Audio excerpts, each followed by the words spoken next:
So my name is Car Bianco. I am the head professional at Woking Golf Club and have been since 1999. My career in golf was always predefined as not playing because I was 25 years old when I started my PGA training. I was 21 years old before I picked up my first golf club. At that time I was concentrating on becoming a head professional at a prestigious club.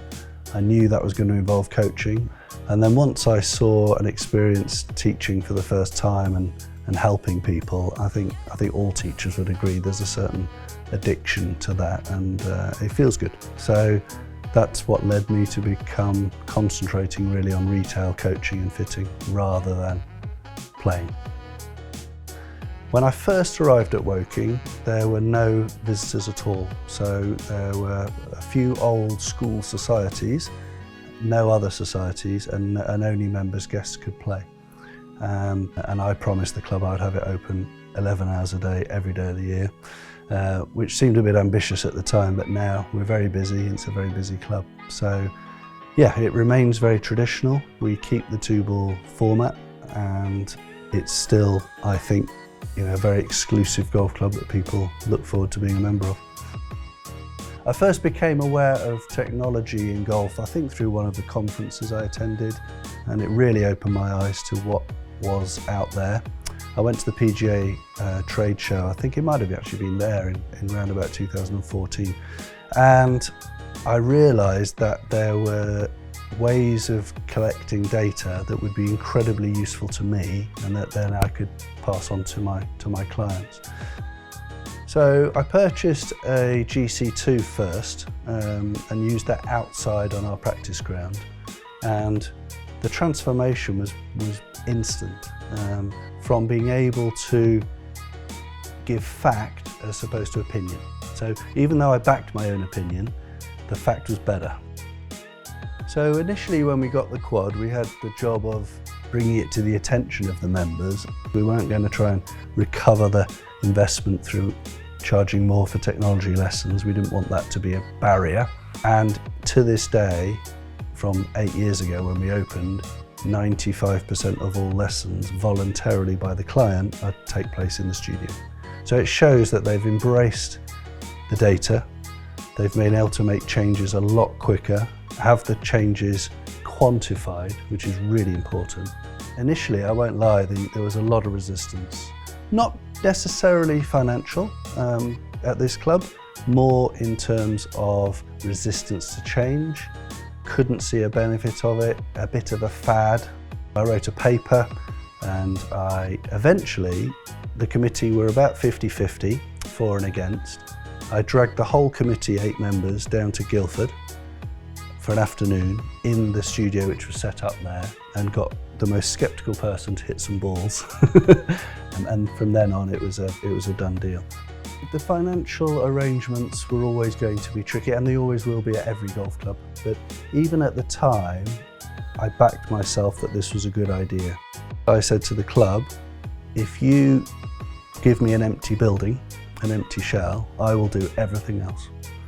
And that meant that the split of costs were £30,000 for the club and £50,000 for everything else from my point of view. And I know that's a terribly frightening amount of money to put up front when you don't even know you're one of the first studios in the country and we don't know where it's going. But we just had a feeling that this was the right thing to do. We had a plan to pay the loan back for the studio in 5 years. It was done in just under 2. So it revolutionised the entire business. All the members were on board, and the finances just basically took care of themselves very, very quickly. So the studio has allowed us to be a 12-month-a-year operation, which we weren't before with an outdoor practice facility. And so on the coaching side, with nearly 95% of lessons now being indoors, that meant that obviously revenue in the winter was a lot easier to come by. People were taking more lessons purely because they could. Even when it snows, we still have full coaching days.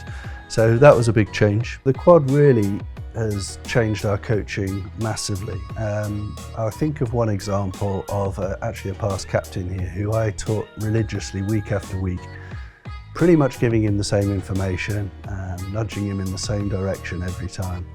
And whilst progress was slow, he was trying his hardest.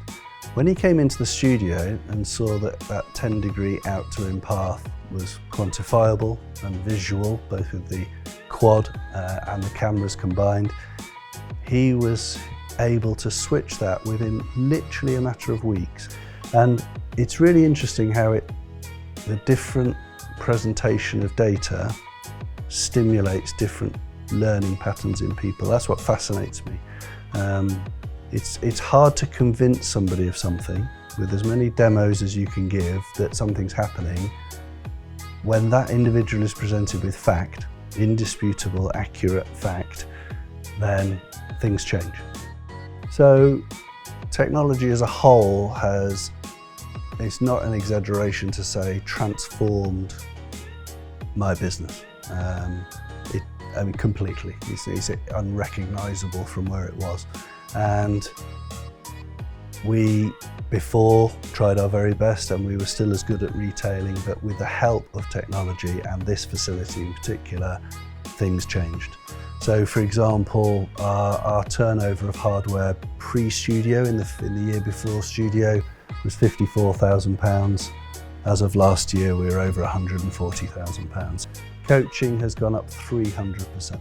We're able to coach 12 months a year, we're able to offer a warm, comfortable facility, and we're able to offer the best tech, data-driven lessons in the marketplace. So yeah, it's not, it's not an exaggeration to say it's completely changed the game.